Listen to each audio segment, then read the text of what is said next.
A Dennis DeYoung fan out there is claiming that the sales to Crash of the Crown have been rigged. This is the rock and roll weatherman. My name is Sean Morrison.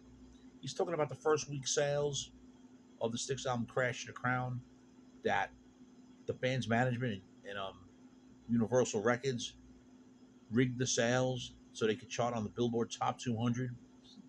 Stupidest thing I ever heard. This guy, also I'll just refer to as Timothy. I should just call him shithead.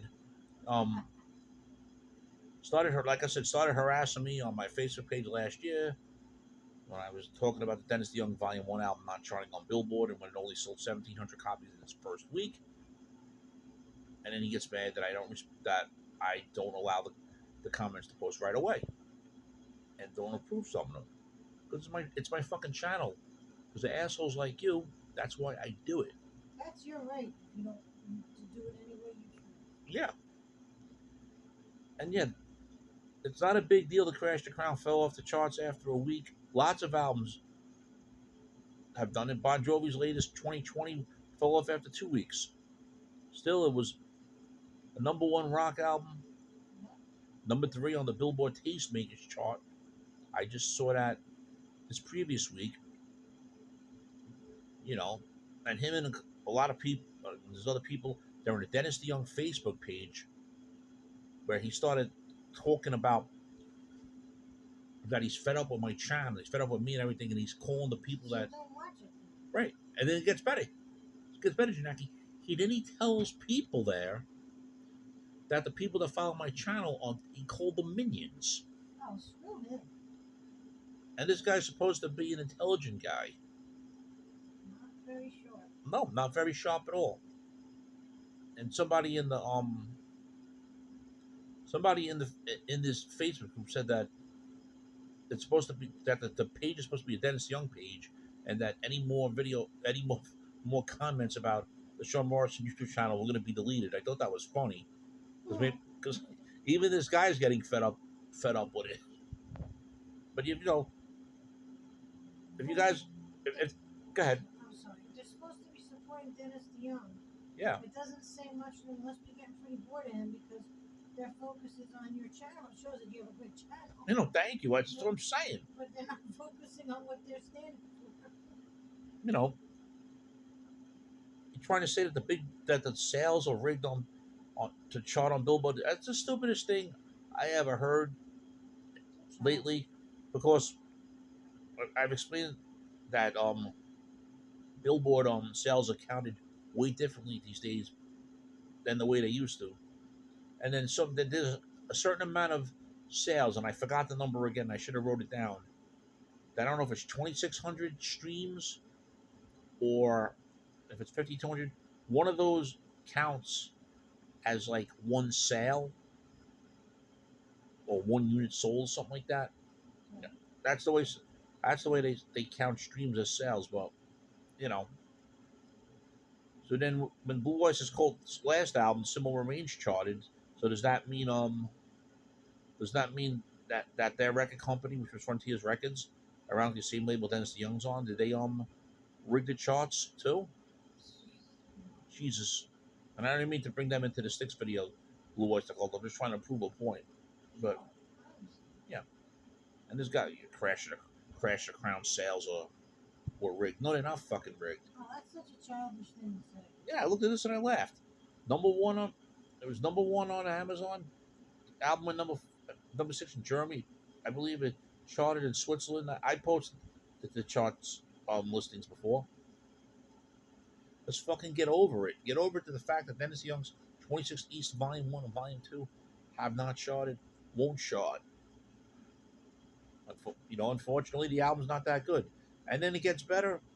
I don't mean to keep talking about other stuff than Crash the Crown this video, because it's really a Crash the Crown video. This guy even said that the ballads on Dennis DeYoung's 26 East Volume 2 sound like classic Styx and would have been top 10 in the 80s. What the fuck are you smoking?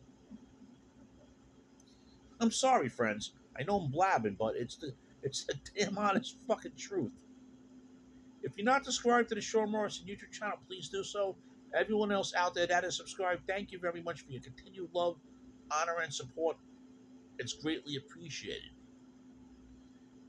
You know, I was actually entertained that people are on Dennis DeYoung Facebook page talking about me in there. No, because they don't like to hear the truth that Mr. Morrison talks regarding Styx being a great band and still being a great band, and speaking the truth about how bad Dennis DeYoung's solo records were on some of the tracks. No one wants to hear all these ballads anymore. If you left it with one ballad, maybe, and put better songs on there, maybe fans would have tolerated it. You look at the streams from Dennis DeYoung 26 East Volume 1 and Volume 2, or even let's just stay with Volume 2, and you look at the Styx Crash to the Crown. Styx Crash to the Crown has been viewed more times than the 26th East Volume 2. I love Precious. Naki loves Crash to the Crown. I think my neighbors are going to start loving Crash to the Crown because they're hearing it a lot. I think I'm going to have to go out at 2 o'clock in the morning and start dancing to Common Ground. Just got a party hardy. But this is the bullshit, people. Sitting here, relaxing on a Saturday, reading this crap. But it's gonna still continue. They're gonna try to talk some more. Maybe come on with a fake name to bother me. I think that I think this Timothy guy tried to get at me a second time. Maybe he's the one who's a couple of other ones that tried to comment. But either way, friends, don't listen to this bullshit. The sales from Styx Crash the Crown are accurate. There's a thing called sounds. Right. There's a thing called SoundScan that counts the sales. That's why there's a barcode on the CD and the vinyl. Of course, the digital downloads, those are counted a certain way as well. Plus, look at you know, if you're going back in the day when they used to have to report their sales themselves and they used to call the record stores and all that. Back then, I heard sales in general sometimes they could rig numbers. How they figured it out back then was something like that. Not my business, really, but that's the way they used to do it. So if you haven't picked up Crash the Crown, please pick it up now. You will not be disappointed. Shame, shame, shame